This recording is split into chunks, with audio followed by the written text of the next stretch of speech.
சங்கீதக்காரன் 22:30 வாசிங்களா. ஒரு சந்ததி அவரை சேவிக்கும், தலைமுறை தலைமுறையாக ஆண்டவருடைய சந்ததி. அது உங்க சந்ததி பிரியமானவர்கள். அல்லேலூயா. நம்மை குறித்து தான் அது சொல்லப்பட்டிருக்கிறது.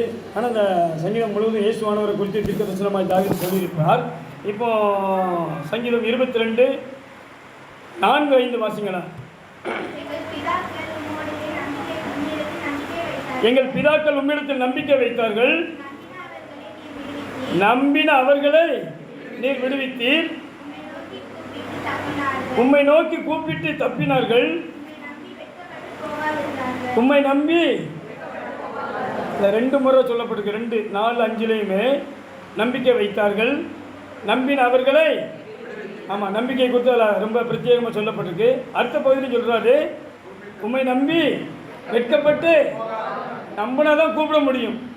அதில் பிரதானமானது வந்து ஆமாம் நம்பிக்கையே சொல்கிறாரு. இது நம்ம எல்லாருக்குமே தெரியும். அவரை நம்பி இருந்தால் யாரும் வெட்கப்பட்டு போவது நம்ம எல்லாருக்கும் தெரியும். நிறைய சான்றுகள் நம்ம பார்த்துருக்குறோம். இப்போ உதாரணத்துக்கு சாத்ராக் மேஷாக் ஆபேத்நேகோ எடுத்துக்கிடுவோமே. ஆண்டவரை நம்பி தான் என்ன செஞ்சாங்க, அந்த பொருட்சிலையா வணங்காமல் இருந்தாங்க. ஆண்டவர் என்ன செஞ்சார், விடுவித்தார். ஆனால் இந்த சங்கீதக்காரன் சொல்லுகிறான், எங்கள் பிதாக்கள் உம்மிடத்தில் நம்பிக்கை வைத்தார்கள். அப்படி அதை முற்றுப்புள்ளி வைக்கிறார். அது செமிக்கலாம், அதாவது அது தொடர்ந்தேச்சா வருது, அதோட நிறுத்தலை, முற்றுப்புள்ளி இல்லாத நிறுத்தலை. என்ன சொல்றாரு, எங்கள் பிதாக்கள் உம்மிடத்தில் நம்பிக்கை வைத்தார்கள், நம்பின அவர்களை விடுவித்து. அதுக்கடுத்து உம்மை நோக்கி கூப்பிட்டு தப்பினார்கள், அதோட நிறுத்தலை. அதுக்கப்புறம் சொல்றாரு, உம்மை நம்பி வெட்கப்பட்டு போகாதிருந்தார்கள். இதில் என்ன, ஆமாம் அல்லேலூயா, இது என்ன ஒரு பெரிய மகிமையான காரியம் அப்படின்னா, 5ல் உம்மை நோக்கி கூப்பிட்டு தப்பினார்கள், அதோட அவர் நிறுத்தலை.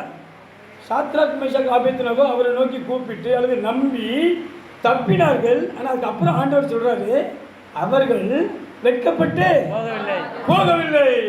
அப்போ வெட்கப்பட்டு போகிறாங்க என்ன அர்த்தம், அவரை மேன்மைப்படுத்தி இருக்கிறார்னு அர்த்தம். புரியுதா உங்களுக்கு? வெட்கப்படுத்தலை அப்படின்னா அவங்களை என்ன செஞ்சிருக்கிறாரு, உயர்த்தி இருக்கிறார், மேன்மைப்படுத்தி இருக்கிறார். பிரியமானவர்களே, இவ்வளவு நாள் நம்ம அப்படிதான் நினைச்சோம். இப்போ வாசிக்கலாம் அதே சங்கீதம் 22:23 வாசிங்க.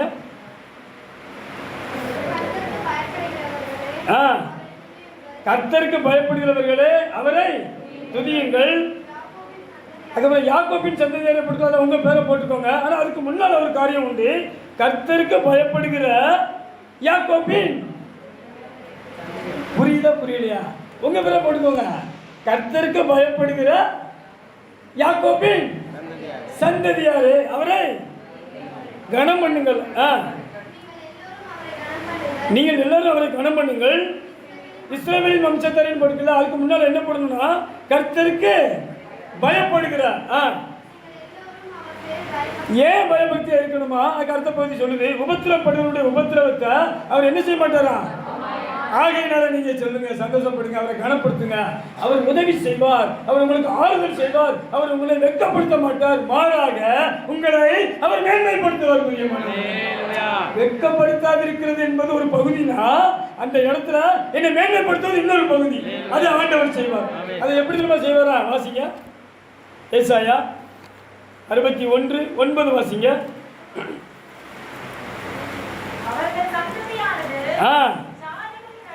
அவர்கள் சந்ததியானது எது கீழ்ப்படுகிற, கர்த்தருக்கு பயப்படுகிற, கர்த்தருக்கு உண்மையா இருக்கிற சந்ததியானது ஜாதிகளின் நடுவிலும், அவருடைய வம்சமானது சந்தானமானது ஜனங்களின் நடுவிலும் அறியப்பட்டிருக்கும்.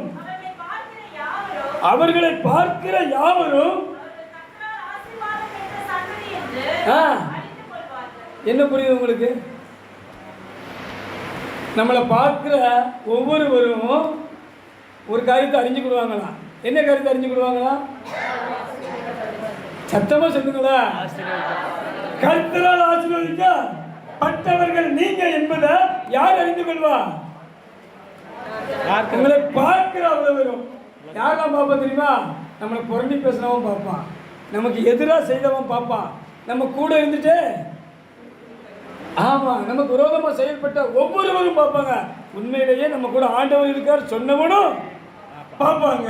ஆனால் மொத்தத்தில் நம்மளை பார்க்குற அத்தனை பேர் சொல்லுவாங்க, கர்த்தரால் அது சுவிசேஷம் பிரியமானவர்களே, உங்கள் மூலமாக அது பிரபலியமாகும். அதுதான் சொல்றார் ஆண்டவர், நான் உங்களை வெட்கப்படுத்துவதில்லை, மாறாக உன்னை பார்க்கிறவங்க உங்களை பார்க்கிறாங்க அத்தனை பேர் சொல்லுவாங்க, இவர்கள் கர்த்தரால் சுவிசேஷம் பிரியமானவர்கள். ஆனால் எந்த பாதையில் நடக்கிறோம் அது எனக்கு பிரச்சனை இல்லை, நான் எப்படிப்பட்ட சூழ்நிலையில் இருக்கிறேன் அது எனக்கு பிரச்சனை இல்லை. அதே ஏசாயா 61:11 வாசிங்க. அது சொல்ற, அது எப்படி நடக்கும் தெரியுமா? இப்படிப்பட்ட காரியங்கள், மேன்மையான காரியங்கள், உன்னை மேன்மைப்படுத்துகிற காரியம் எப்படி தெரியுமா நடக்கும்? நீ எந்த முயற்சியும் செய்ய வேண்டாம், கீழ்ப்படிஞ்சா போதும், நான் செய்வேன். பூமி தன் பூண்டுகளை, அது அழகா சொல்றது, பூமி தன் பூண்டுகளை, அது கடமை பிரியமானவர்களே. அன்னைக்கே சிருஷ்டிகர்த்தா அது தன் தன் ஜாதியிலே தன் தன் செடி கொடி பூண்டுகள் என்ன செஞ்சுட்டாரு? முளைப்பிக்க வச்சுட்டாரு. அது முளைச்சிக்கிட்டே இருக்கும் இந்த பூமி உள்ள வரைக்கும் பிரியமானவர்களே. புரியுதா உங்களுக்கு? நீங்க வாழ்நாள் முழுவதும் அவருக்கென்று கனி கொடுப்பீர்கள், அதை ஆண்டவர் செய்வார். உங்களுடைய முயற்சி தேவையில்லை. முளை உண்டாவதுக்கு நீங்கள் ஏதாவது செய்ய முடியுமா? விதைக்க வேணா முடியும். அந்த விதைக்குள்ளிருந்து முளையை கிளம்ப பண்ணுகிறது யாரு? நம்ம யாருமே செய்ய முடியாது, அதை ஆண்டவர் செய்வார். அந்த விதமாக இருக்குமா உங்களை ஆசீர்வதிக்கிற ஆசீர்வாதம்? நீங்கள் செய்கிற உங்களை மேன்மைப்படுத்துகிற காரியம் அது அப்படிப்பட்டதாக இருக்கும். உங்களுடைய முயற்சியே தேவையில்லை. ஆனால் ஒன்று செய்யணும், கர்த்தருக்கு பயப்படுகிற பயம், அந்த பயம் இருக்குமானா வாசிமா. பூமி தன் பூண்டுகளை விளைவிப்பது போலவும், தோட்டம் தண்ணில் விதைக்கப்பட்டதை விளைவிப்பது போலவும், கர்த்தராகிய ஆண்டவர் எல்லா ஜாதிகளுக்கும் முன்பாக நீதியையும் துதியையும் முளைக்க பண்ணுவார். அல்லேலூயா. எங்க முளைக்க பண்ணுவார்? உங்களுக்குள்ள முளைக்க பண்ணுவார். பிரியமானவர்களே, எத்தனை பேருக்கு புரியுது? நான் உண்மையா இருக்க வேண்டியது மட்டும்தான், விசுவாசத்தோட உண்மையா இருக்கணும். ஆனா விசுவாசத்தோட, புரியுது உங்களுக்கு? இதை நான் செஞ்சுட்டா எப்படி விதை முளைக்க பண்ணுகிறாரோ அதே போல எல்லா ஜாதிகளுக்கு முன்பாக, பல பேர் முன்னால, உங்க குடும்பத்தார் முன்னால, உங்க சொந்த பந்தம் முன்னால, யாரெல்லாம் நீங்க அழிஞ்சிருவீங்க காணாம பெறுவீங்கன்னு சொன்னாங்களோ எல்லா ஜனத்துக்கு முன்பதாக நீதியையும் துதியையும் உழைக்க பண்ணுவார். பிரியமானவர்களே, இது அவருக்கு எளிதான காரியம். ஆனா நம்ம ஒப்பு கொடுக்கணும், விசுவாசிக்கணும்.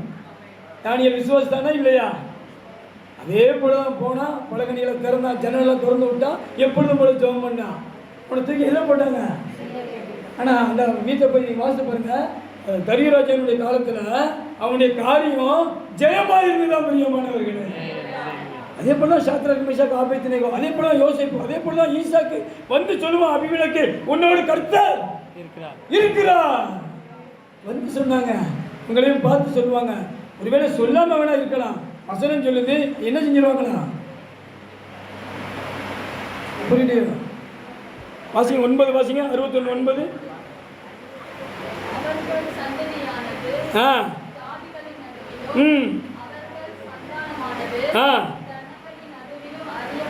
அறியப்பட்டிருக்கும் நம்மை, அதான் ஆண்டவர் உங்களையும் என்னையும் பார்க்கிற யாவரும் வாசிங்க, அவர்கள் கர்த்தரால் ஆசீர்வாதம் பெற்ற சந்ததி என்று அறிந்து கொள்வார்கள். பிரியமானவர்களே, என்ன காரியம் நடக்குது தெரியுமா? உங்களை வெட்கப்படுத்துற, உங்களை மேன்மைப்படுத்துறாரு, அதோடு அவர் ஊழியத்தை செய்யறாரு. உங்களை எல்லாம் பார்க்கிறவங்க ஒரு அறிவை பெறுவாங்களா? என்ன அறிவு தெரியுமா? கர்த்தரால் இவங்க எல்லாம் ஆசீர்வாதம் பெற்றவர்கள் என்ற அறிவை நீங்க கொடுக்க முடியுமா? புரியுதா? புரியலையா? உங்களால் ஒரு சுவிசேஷம் அறிவிக்க முடியுமா? நீங்க செய்தா போதும், கீழ்ப்படிஞ்சா போதும், விசுவாசித்தா போதும். உங்களை பார்க்கிறவங்க இவர்கள் கர்த்தர் மெய்யான தேவனாகிய கர்த்தருடைய ஆசீர்வாதத்தை பெற்றவர்கள் என்று அவங்களுக்கு அறிவு உண்டாகுமா? பிரியமானவர்களே, அவங்களுக்கு அறிவை கொடுப்பதற்காய் தேவன் உங்களையும் என்னையும் இந்த பாதையில நடத்துகிறார். விசுவாசத்தோடு இருக்க பிரியமானவர்களே. வறுமை இருக்கலாம், ஏழ்மை இருக்கலாம், தரித்திரம் இருக்கலாம், அதாவது நீங்க எப்பேற்பட்ட சூழ்நிலை இருக்கலாம், ஆனால் நீங்க பயப்பட வேண்டாம். விசுவாசத்தோட, அவிசுவாசம் இல்லாம பயத்தோடு தேவனுக்கு பயந்து நீங்கள் ஜீவியம் பண்ணா உங்களை பார்க்கிறவெல்லாம் சொல்லுவான், மெய்யான தேவனாகிய கர்த்தரால் இவர்கள் ஆசீர்வாதம் பெற்றவர்கள். அவங்களுடைய ரட்சிப்புக்கு அதுவே ஒரு காரணமாக மாறும். புரியுமானே? அந்த இடத்துல தேவன்களை என்னையும் வைத்திருக்கிறார். எத்தனை பேருக்கு புரியுது? ஹல்லேலூயா. பூமி எப்படி முளைக்க பண்ணுமோ, தோட்டம் எப்படி முளைக்குமோ, அதே போல உங்களுக்குள்ள துதியையும் உங்களுக்குள்ள நீதியையும் அவர் என்ன செய்வாரா? முளைக்க பண்ணுவாரா. இந்த நீதி என்ன செய்யும் தெரியுமா? வாசிக்கணும். சங்கீதம் 37:6 வாசிங்க. நம்ம ஏற்கனவே சந்திச்சிருக்கோம், இதை தியானிச்சிருக்கோம். உன் நீதியை வெளிச்சத்தை போலவும் உன் நியாயத்தை பட்ட பகலை போலவும் அவர் விளங்க பண்ணுவார். பிரியமானவர்களே, நம்மளே நீங்க அழுக்கான கந்த, ஆனால் அதை கூட தேவன் எப்படி மாற்றுவாராம்? பட்ட பகலை போல வெளிச்சத்தை போல மாற்றுவார். பிரியமானவர்களே, நீதி செய்ய விரும்புவோம், கர்த்தருக்கு பயந்து ஜீவிப்போம். தேவன் உட்பட காரியங்களை கிருபையில் நமக்கு தந்து வழி நடத்துவார். தேவன் கொடுத்த நல்ல சங்கீதத்துக்காக தேவனை ஸ்தோத்திரிக்கலாம். பயப்படாதே, வலங்கரத்தாலே பாதுகாப்பே நின்றதாலே ஸ்தோத்திரம். பயப்படாதே, வலங்கரத்தாலே பாதுகாப்பே நின்றதாலே ஸ்தோத்திரம். பாசம் என்ன நீ வைத்ததினால் பறிக்க இயலாத வருவனை. பாசம் என்ன நீ வைத்ததினால் பறிக்க இயலாத வருவனை. என்னை மறவா இயேசுநாதா, உந்தன் தயவால் என்னை நடத்தும். என்னை மறவா இயேசுநாதா, உந்தன்